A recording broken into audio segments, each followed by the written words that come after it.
to the Quiet Part Loud podcast. I'm super excited. We have relaunched the show effectively. We took January off, but we're back with episode 118. And if you haven't listened to us before, then this will be normal. If you have listened to the show before, you'll probably notice a distinct change in the audio quality, and that's because we took January off so we could upgrade the equipment. So I've gotten a new recorder.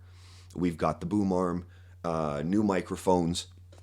We've got a webcam as well, but I'm still working on how to fix that and get that operating correctly. I think I need a new piece of software. But like I said, we haven't done a show since before Christmas.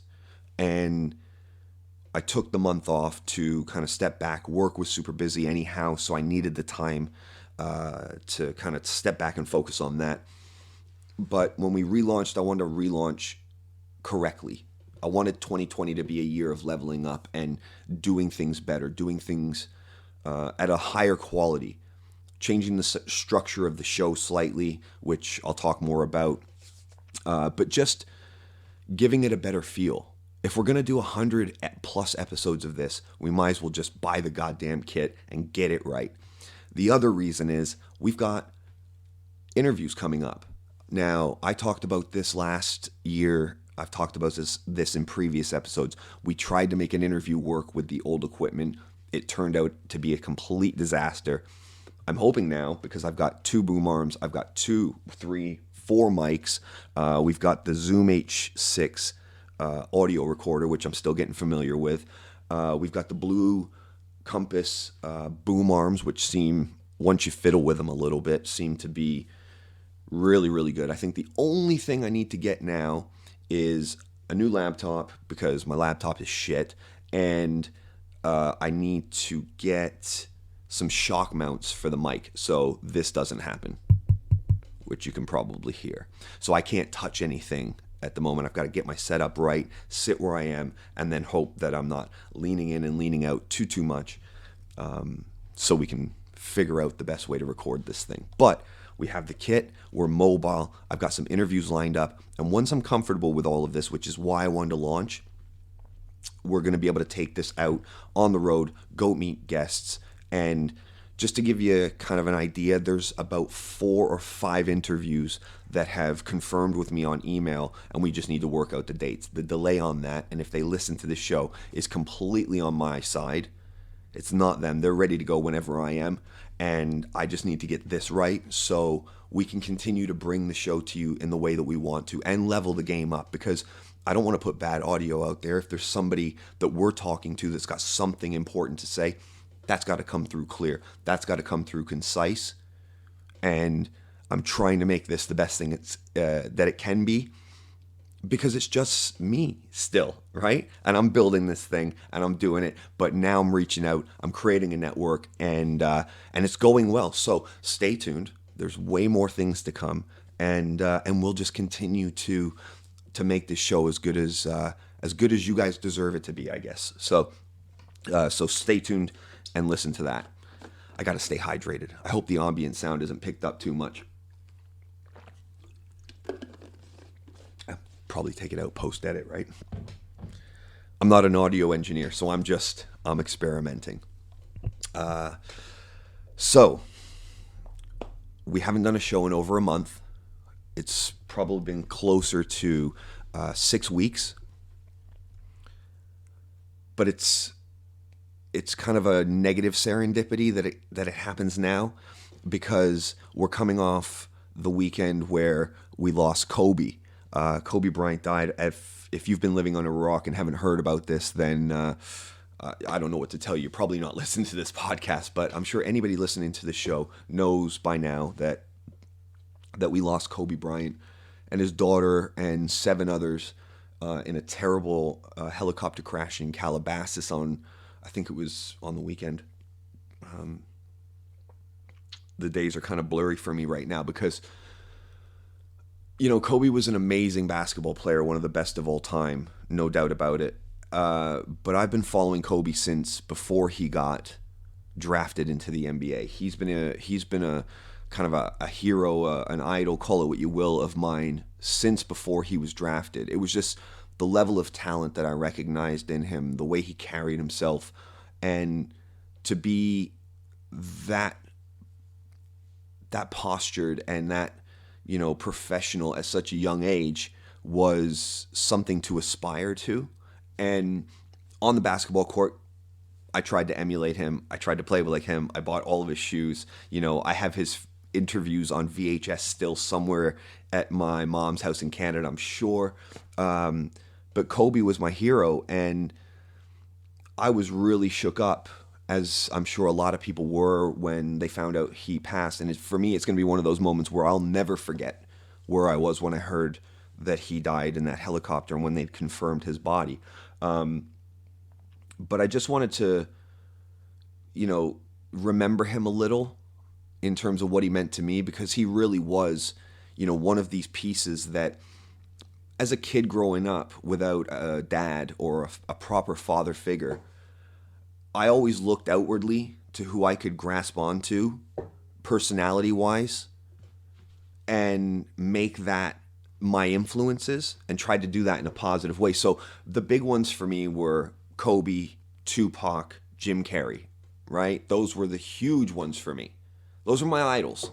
And Kobe was that part of the puzzle for me that was relatable by age, because there's only 3 years difference. And so I tried to carry myself, and obviously got lost along the way. But, those are the guys that from the celebrity culture I would give my attention to, because I don't like celebrity culture. I don't like, the e-news generation makes me want to vomit. But there are certain people out there with levels of integrity, levels of talent that deserve to be recognized for how good they are. And I think those three guys were definitely it for me. And Kobe was definitely that sports element of it, and that age-relevant piece of the puzzle. So I was in love with basketball. I obviously loved the Lakers. I loved the Lakers before Kobe came onto the team, but obviously that was a massive win for me.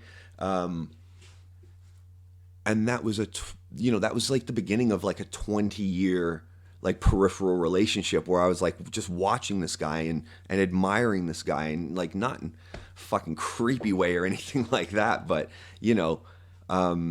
it broke my heart when I heard the news on the weekend. It absolutely devastated me, and it took me a couple of days to get myself feeling right again, and just looking on reflection of the love that's been given and is pouring out for Kobe and Gigi, his daughter, and obviously the rest of the folks that passed in that accident. The love that's coming out from everywhere is what's truly, truly inspiring. To think that Kobe meant that to so many other people, and it wasn't just mine, because I could be a jealous guy, right? Like I'll walk into the grocery store, and if I'm friendly with the security guard and I'll give him a little wave or whatever, if somebody else gives that guy a wave, I'm like, hey, motherfucker, you don't have that relationship with him. That's my relationship, right? The coffee barista, like if she knows my order and then knows somebody else, I'm like, hey, I come here all the time, right? I'm jealous like that. But it was great to see Kobe receiving this posthumous love and outpouring of adoration from around the world. And that's because he was bigger than what he did. He was bigger than the game that he played. He was something to aspire to. He was a state of mind. He was a presence. He was a feeling. He was an idea. And when you reach that level of status and influence and greatness in your field, it's only right that you get that, that love and adoration if something this tragic happens. But for me, it felt like a broken heart, and I felt weird about it. And as I said, it took a couple of days to get over that, but he'll be remembered. He won't be missed. He'll be remembered. I'm sure his family are going to miss him dreadfully, but for the rest of us on the outside, he'll be remembered. He'll be remembered as one of the, few greats, the greatest to ever pick up a basketball. He'll be remembered for the charity work he did. He'll be remembered for the influence that he had and tried to have on women's basketball. He'll be remembered for the family that he built. He'll be remembered. And he'll be remembered in love. And that's what I came to realize after a few days of thinking on it is he's bigger than the game. He's a thing. And that thing that was Kobe Bryant will be remembered forever. So my love and, obviously deepest condolences go out to the Bryant family and anybody directly affected by the tragedy and the loss of everybody that was on that helicopter that day. It was a sad day. It is still a sad time that we've lost such a great person so young, and a flock of great people. Because if you're in a helicopter with Kobe Bryant, I assume you're doing good things in your life. I'm just making that assumption, but so it's a tragedy all around. And yeah, again, my condolences go out to them. For me, it's a difficult one. Yeah. So I guess moving on from that, there's been so much happening in the time that we've been away. And I wasn't sure kind of what to dive into or, how long to make this episode, right? Because it doesn't need to be long. I just want to talk about some of the bits that have been going on. And obviously, I want to talk about the Trump impeachment for sure. But the first thing I want to just talk about quickly is I just mentioned the outpouring of love that Kobe's received, right? But what that made me think about was if anybody brings up his past in fractions, let's call him that, right? That's a really shitty thing to do. And sure enough, within hours, you hear of Ari Shaffir, the comedian, he's been on the Joe Rogan Experience many, many times, come out with this video or this audio, whatever the fuck it was, basically saying Kobe died 20 years too late and should have died before he had a chance to rape that girl or whatever he said. It was disgusting. And if you've listened to this show before, you know that I don't like this cancel culture. I don't like people being, shunned for things they did years and years and years ago. And I also don't like, freedom of speech is a real thing. And if you say something, I don't think you should be canceled for it. I think you should be criticized for it. And that's how you create discourse, the nuance, the context of it. But that can't happen on social media, so they just go cancel. But instead of canceling, just press block and stop being a pussy about it. Huh? Right? So that's kind of my thoughts on that. But this guy, I mean, maybe it's just because I'm so personally invested in Kobe for all these years that don't say a word about him kind of thing. But I just think what he said was not funny. It was not tactful. The timing couldn't have been worse. But ultimately, all he wants is this. He just wants people talking about it. So I'm doing him a service by even mentioning it. But for me, it's worth mentioning just to call him the piece of shit that he is. Because this is a guy that dosed his friend with ecstasy, MDMA, at his house before he did a podcast with him. What? This guy's got a couple kids, a wife, and Ari Shaffir just doses him with MDMA and didn't even tell him. And then when it kicked in, he was like, "How you feeling?" Come on, man. That's a scumbag move. All right? Even as a joke, that's a scumbag move. This is another scumbag move, but he seems to be getting... This seems to be his shtick. But for me, it's weak, it's tired. I don't find him funny in the first place. I've never particularly liked the way he comes across. And this is just another reason for me to say, you know what, fuck that guy. Do yourself a favor. Stay away from his comedy. Stay away from his YouTube. Don't give him the time of day. But let him do his thing. Don't cancel him. Just talk with your pockets. So That's all I'm going to say on anything related with Kobe for the rest of this episode. Where should we go next? Should we go to the Trump impeachment? Let's do an update on that.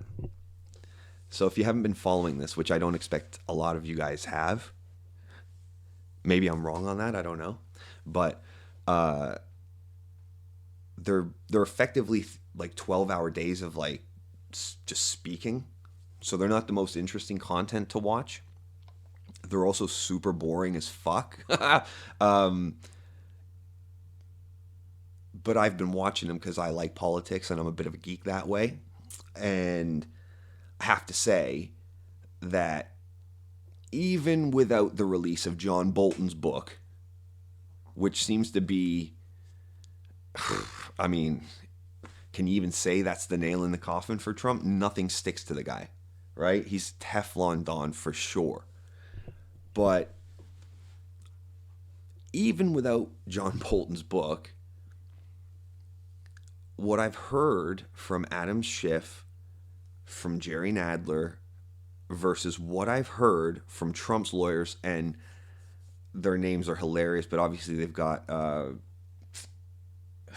God, I'm not even going to try because I'll just butcher the names. I can't even remember. Dershowitz. They got Dershowitz as one of them. They've got, not Karl Rove, the other guy. I can't remember. I'm sure I could just look it up on the line. Probably be a good test, actually. You can hear all of that rattling. But what I've heard from the two sides, I mean, there can be no confusion on this, right? There can be no confusion. If what is being reported from the House side of this argument, on the prosecution side of this argument, I mean, it's game over, right? It should be game over. Put yourself in this position. If you've been paying attention at all, they're dropping the facts, they're dropping stats, they're dropping the phone calls, they're dropping audio, and all Trump's team are doing is like, there's no evidence, there's no evidence, there's no evidence. There's no argument being made that this didn't happen. They're just saying there's no evidence, and they've been blocking the witnesses from testifying, which brings us straight into Bolton's book. Bolton's just released a book that's basically like, yeah, you might not have any first-hand information, but I got first-hand information right here. He for sure did this. And now there's some kind of, like, there's some ongoing battle between the senators as to whether or not to allow witnesses. Can you imagine if you were on trial and you weren't allowed witnesses? You couldn't bring anybody in there to defend you? Even though you might have had people there that were like, yeah, I saw him. He didn't do that. The problem is the witnesses in this case saw him do it and took part in doing it. They were complicit. That's the entire problem here. They can't allow witnesses because they don't have a case. Otherwise, they wouldn't be fighting it. Because when the shoe was on the other foot and it was Bill Clinton getting impeached, they were all for witnesses. For any reason they wanted to. But now that it's their guy, that can't be allowed to happen. And in such a blatant case of misconduct, it would be so damning to them to allow this to happen that they're going to fight it tooth and nail to make sure it doesn't happen. But if John Bolton testifies, or if Mick Mulvaney testifies, and tell the truth, it's game over. I can't believe that it's not game over already. But new polls have come out to say that 75% of Democrats want witnesses. Something like 69% of independents want witnesses, and even 49% of Republicans want witnesses. Couple that, and I'm bringing you up to speed, with the fact that Mitch McConnell has shown his cards. Now, there may be some game playing here with this, but I'm not entirely sure. That said, Mitch McConnell has now come out and said they don't have the votes to stop witnesses, which means that some of the Republican senators have said to Mitch McConnell, if you take a vote on whether or not to allow witnesses, I am going to vote on the allow them side. I'm going to vote on the Democratic side of this argument because we need to see and hear from the witnesses. I don't know why Mitch McConnell would come out and say that. It seems like showing that you've got a bad hand of cards and just putting your cards on the table, right? Literally. And that's not really how he flows. So it's a bit confusing, and that's why I wonder if there's some game playing there. But we're going to find out in the next couple of days. We're going to find out very, very soon if witnesses are going to be allowed. And if they are, good Lord, the shit is going to hit the fan. You watch all the distraction pieces that try to come out. You watch how busy Trump gets on Twitter. You watch all the volatility start to bubble to the surface. You know, you might see an escalation in the Middle East. You might see an escalation with North Korea. You might see an escalation in the trade war that's been going on with China. You might see an escalation with a brand new host of countries. Who knows? Somebody might go missing. Somebody might have an accident. Who knows? I'm not putting anything past the desperation of a guy like Trump. So watch out if witnesses are allowed to testify in this trial. Because for me, I mean, it's already game over. But it seems like these senators have to be brought all the way to the water. They have to be grabbed by the back of the head, and they have to have their head smashed into the drinking pond before they actually are, to be forced to take a sip. Because they just seem unwilling to be receptive to any facts and have a default response for some reason to just say, that's garbage, or that's not true, or that didn't happen. You don't have, just fighting it with no fight. Just saying, nope, that's not true. That's not an argument. It's not an argument. So the next couple of days are going to be really interesting in terms of, that element of this. Because if this doesn't happen, the likelihood is that these senators can sit on their partisan sides, and if that happens, Donald Trump gets acquitted, and then we go from there, and it's basically, election time again. But if he gets impeached in the Senate, he has to go. And that means the Republicans have to put somebody new up. And that, or is it Pence automatically in? I'm not sure. But anywho, now you're up to date. So we're going to report more on that and have conversations about that going forward. But we had to talk about it because that shit is wild. And it's 12 hours of testimony, and it's really, really boring to watch. But the stuff you can pick out of it, that's what keeps us informed, right? The devil's in the details. You can't watch these clickbait news stations. You can't get these clickbait websites, read the first paragraph and expect to know the story. You got to dive deep if you want to know certain levels of information. So for me, it's just fun. Now you're up to speed. What else has been going on since we've been gone? Well, there's been so much going on. And if you guys have listened to the show before, I generally talk about news, current events, anything that's kind of like outlandish or, funny or whatever. Then I'll talk about politics, both sides of the pond, maybe some tech, but then I'll talk some UFC as well. And whilst we were gone, the return of Conor McGregor happened. And that's always a spectacle and event. And it was his first return since he lost to Khabib Nurmagomedov 16 or so months ago. And the question around Conor McGregor was, what kind of headspace is he in? And for me, it was just exciting to have him back in the octagon because, again, You gravitate towards certain people. And his charisma, just has its own energy force. It just pulls people in. It just sucks people in. And so we've been on tenterhooks for the last, 2 months.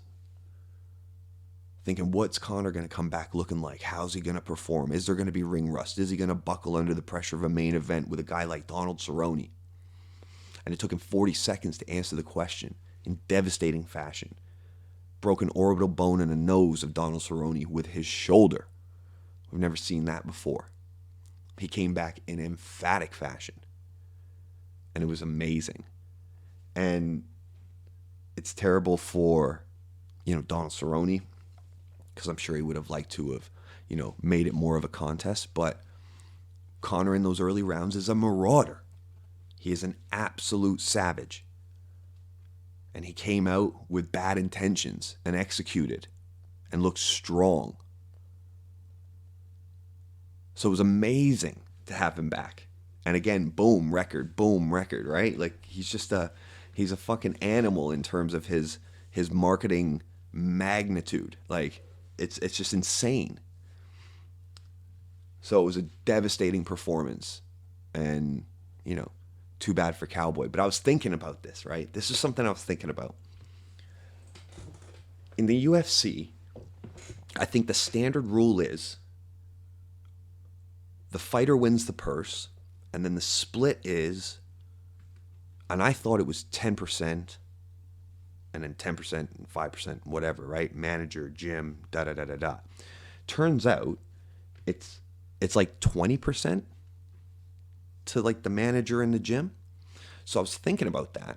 And if the numbers are correct and Conor won $80 million for that fight, then that would mean that it's 20%. I think Kavanaugh's manager, is that Ari? I'm not sure. It might be Ari.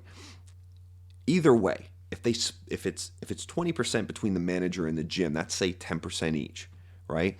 That would mean that either one of those gentlemen would have made more than Cowboy Cerrone made for the whole fight. In salary, I'm talking about now, right? Just in salary. But it's just a crazy contrast because I think Cowboy got $6 million for the fight.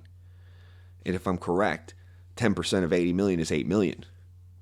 So between Ari and Kavanaugh, if that is how it would be split up, would have taken $16 million of the 80 that Conor won. And obviously I'm taking baseline numbers. I'm not talking taxes and blah, blah, blah, blah, blah, all that shit. I'm just doing a kind of a funny thought exercise in terms of Cowboy should have got at least 10 for that. It's just a funny old world we live in, and marketing matters, But I just thought that was funny that Kavanaugh, who just, he trained him, got more than Donald, who got beat up by him. That's just a weird thing to me. I don't really get it, but never mind. It was great to have Conor back, and who he gets next, who he picks next, I don't know. Is it Masvidal? I don't know. I think that fight is going to be with Usman. Is it going to be Nate? I don't know. Or is it going to be fucking Khabib again? Are they going to get Khabib to fight Conor again? And Dana's put a kibosh straight on Moscow. He said, fuck no. We're not going out there. It's going to happen in Vegas. But again, money talks. Money talks. Right? Money talks and bullshit walks the marathon, like my man Nino Brown said in New Jack City. So we'll see. But that's the biggest fight in UFC history. The rematch. The fact that Conor says he was all busted up coming into that fight. He was drinking in fucking whiskey during fight week. Apparently his mindset changed. And that's where we started this conversation about Conor. What kind of mind is he going to be? What kind of headspace is he going to be in when he comes into the ring? And we knew as soon as he started doing the fight week interviews, we're like, oh, it's a different guy. When we found out that he'd been in camp, training seriously for more than a year and had his head straight, and he said he was going to detox, throughout the process. And he was calmer. He seemed happier. He seemed connected. He seemed together. That's a dangerous Conor. especially if he's motivated. And my goodness, was he motivated in the fight. He came storming across the ring. Missed with that straight left that would have taken Donald's head off. And then they grappled.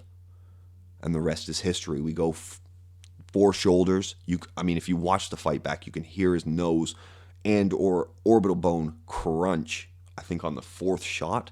It's brutal. The only shot Cowboy got to throw in that fight was a kick that was blocked by Conor and returned with a head kick of his own that stunned Donald before he got pummeled for the finish. And that was basically the 40-second synopsis of that fight. That was the fight breakdown, I should say.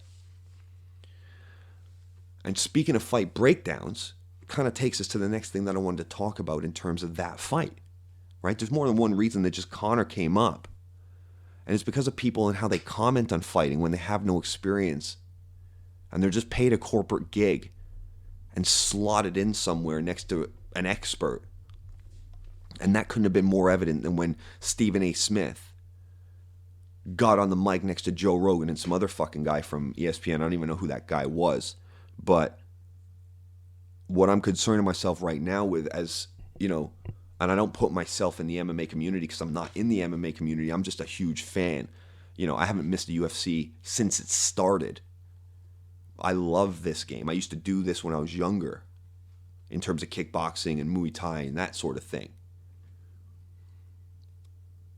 But I love the UFC.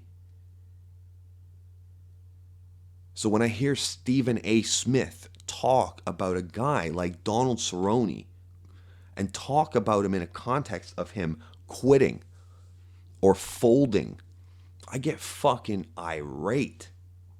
This guy's getting paid millions of dollars to be an educated broadcaster in a lot of sports. He is.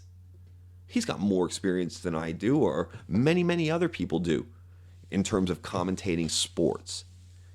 However, fighting's different. You got to have experience in that to know what the fuck you're talking about, or at least be a fan for more than 10 minutes because you've been told to become a fan. He's commenting on Donald Cerrone saying he folded or he quit, and now he's trying to backtrack and say the only thing I said. He's like, yeah, I stand by my words. I said we didn't see enough of him. It's like, no, that's part of what you said, motherfucker. You also said he folded and he basically quit. And that's an insult, especially from a guy who hits fucking mitts the way this guy does. Him talking about a guy like Donald Cerrone. Donald Cerrone will fight 3 times a night. Donald Cerrone doesn't give a shit. Never turned down a fight. That's why he's got the records on his back that he's got. And then you got Stephen A. Smith saying he's a quitter. And now trying to backtrack and say, oh, I didn't say he was a quitter. I said we didn't see enough of him. That's not what you said. Stop backtracking. This guy's a punk, man. He shouldn't be allowed to commentate on UFC fights. He doesn't have the knowledge, and he definitely doesn't have any skills of his own. He doesn't look like he's played a sport in a single day in his life. Yet he's got the gall to go on camera, stick a microphone up to his mouth, and talk about Donald Cerrone's performance and how much heart he showed, or how much he didn't. He just quit, laid down, and took it. Who are you to comment on this guy? There's a difference between what Stephen A. Smith is used to calling and what the UFC is. And I'll tell you what that is. The common thread between basketball, football, hockey, and baseball is that you play them. You play hockey. You play basketball. Football teams play each other.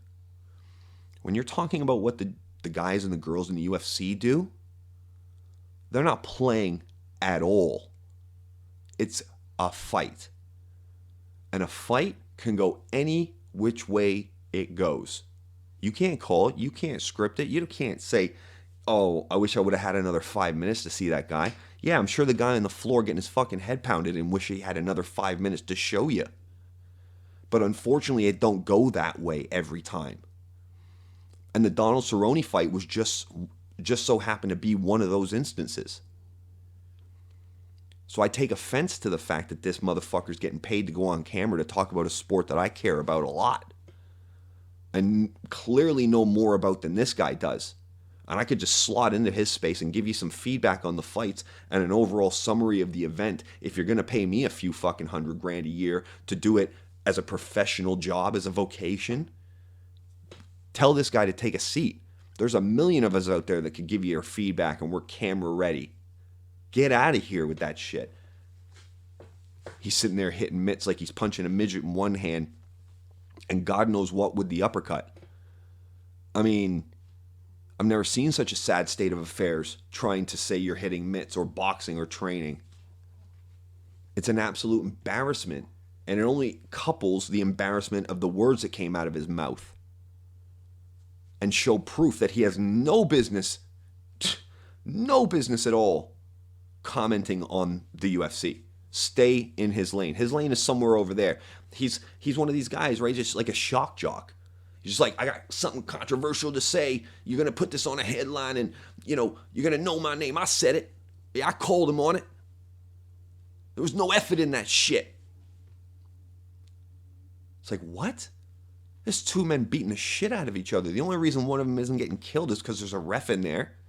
That's a whole lot different than 5-on-5. That's a whole lot different than scoring touchdowns. But in terms of the big four sports, I'd say football's the closest thing that even fucking relates a little bit. So, in my opinion, he has no business commenting on that sport at all. And he showed that. He gave his own reasons for why he shouldn't have that job ever again. And I hope this, along with all the other criticisms and feedback of his commentary about Donald Cerrone and the Cowboy fight, and the Conor fight, his Instagram footage that shows him completely inept of even practicing this part of that sport, along with the fact that our sport's biggest star has now told him to apologize for his comments because they're so disrespectful and he doesn't know what he's talking about. So Stephen A. Smith has some shit to do before I see him on any other ESPN broadcast that is showing a UFC event. That's where I'm at with it. So that's all I got to say about that. So,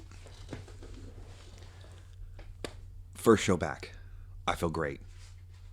I hope it sounds great. I'll be able to tell more when I edit it later on tonight. And then this should come out on Thursday. But before we go, I just wanted to kind of break down a little bit more about where we're going. All right, so I told you I've got some guests lined up, and I want to give you a bit of a profile. We've got a couple of brother CEOs that decided to start their own kind of creative company. We have a female CEO who started an ad tech business. She's going to be coming on the show as well. We have, and I'm still waiting to confirm this, a Team GB powerlifting coach. I'm trying to work out dates there as well, which would be phenomenal. Talk about health and nutrition and getting your physical self right. We have a gentleman lined up that helped create a cryptocurrency. I'm going to talk to him about digital currency and the future of crypto and what his position is on that. Then we have, I'm just trying to think, then we have a professor who specializes in news and media and journalism. This was a gentleman that was on episode 100 of the show, but the audio was so terrible, I begged him to come back and give me a few more minutes of his time, and he graciously accepted, so that's going to be great. Who else have we got? Just trying to think. Let me have a quick look, see if I've got it written down. Where are we? Here we go. Oh, of course. Super excited to talk to this guy who's actually London-based, which is amazing. He writes about self-help for men, depression, personality, behavioral issues, complexes that men go through, and also speaks on the attack that a lot of men are under at the moment with this progressive environment and how to deal with some of that and navigate the space so you don't feel alienated to your own skin just by kind of being a man. And I've read a lot of his stuff. I've heard him speak on other podcasts, and his story has a lot of resonance with me personally. And I'm really, really grateful that he agreed to sit down with me. And he's actually in London, so he may be our first in-person guest. One of the other elements that I'm trying to work out is how we do the best recording job for you as listeners if we do remote interviews via Skype or Zoom or one of these other kind of webcaster, Zencaster. There's a number of them out there. Some are free, some are not. I got the webcam as well, so we may be able to kind of upload video that way. A lot of other people have webcams. Maybe there's a file sharing option there. I'm still working that out, but we will have it fixed. 4 of the interviews I mentioned would likely be in studio. One, and then potentially, no, maybe only one won't be live. So that's going to give us a great chance to test out all the kit, see where we're at, make any adjustments, and keep pressing forward. But this is an open invite for anybody that's listened to the whole episode and gotten here. This is an open invite to reach out and speak to me. If you want to have a platform for your product, for your idea, for your politics, for whatever. If you want to have a debate, if you've heard me talk about something and you might want to take an alternate point of view, get in touch. I want to have conversations with the brightest. I want to have conversations with the most interesting. I want to really bring variety to this show rather than just have it be a stream of consciousness from me. I think it's best when I interact with people. And I'm going to continue trying to build new content. Oh, shit. I completely forgot. We've also got the founder of, I won't go into detail with it. This guy helped start a sports organization. And I could not believe he actually came back to me. And I was like, maybe we fucking got something here. So I think how many is that? 6? I think that's 6. Shit, I gotta write this down somewhere. It's all in my head, I'm terrible at note taking. Anyways, so we've got some big things coming up, and like I said, I'm gonna add video. I've got a backdrop, so we're gonna kind of studioize the video as well. But that takes a lot more work, in terms of getting it right. Because like I said, I'm a novice, I'm a beginner in this. I'm watching all the YouTube videos I can. I'm actually reading my instruction booklets for once, so I'm trying. Right, like bear with me, guys. I'm doing my due diligence, but this is going to be the first of many. And this is actually really cool because I've got a helicopter flying over my house right now, and it's going to be a great opportunity to test how the microphone captures and blocks out sound. So we're experimenting, but I hope this sounds better. I hope this is more improved. I hope it sounds smoother. And I might be changing up the start music, the intro and outro music as well. So we're playing with everything at the moment, and this is the first of many. So stay tuned, and we'll be back with another episode. Just a piece of FYI. I'm not announcing dates for any of the interviews because I still have to lock them in. But like I said, I've had verbal confirmations from a lot of those people, and I've been in person with others. So we're good to go on 99% of them. I'm actually just waiting for one to confirm, and then we'll be off and running with a schedule. So I'll be able to announce dates and when you can look out for those episodes in the future. So stay with us, stay tuned. 2020 is going to be a big year. We started a little negatively with the Kobe stuff, and our heart goes out to anybody affected by that. But this is going to be a great year for us. It's going to be a great year for anybody listening, and it's going to be a great year all around. So 2020 is about refocusing, making any necessary adjustments, and leveling up, and doing the best job that we can. And that's what we're going to try to bring to you every single episode, starting with right now. So, stay tuned, guys. You can find us on iTunes. You can find us on Spotify. You can find us on SoundCloud as well under Quiet Part Loud Podcast. And you can also find us on Twitter. Now, quick update before we go. I tried to get back on Facebook. I don't think they're going to let me. I was dumb enough to use my real name again, and I think they've just blocked my name. Full stop on that platform. And I really wanted to launch a page on Facebook just to help kind of promote and guide you guys with the episodes and what's going on with the podcast. but it doesn't seem like it's going to happen. So if anything changes on that, I'll let you know. Otherwise, hit us up on Twitter at Quiet Part Loud. Want to hear from guests, potential guests. We want to hear from anybody who's got feedback, commentary on what they're listening to. And yeah, here we go again, a new year, and what will be a brand new show. So until next time, guys, all the best.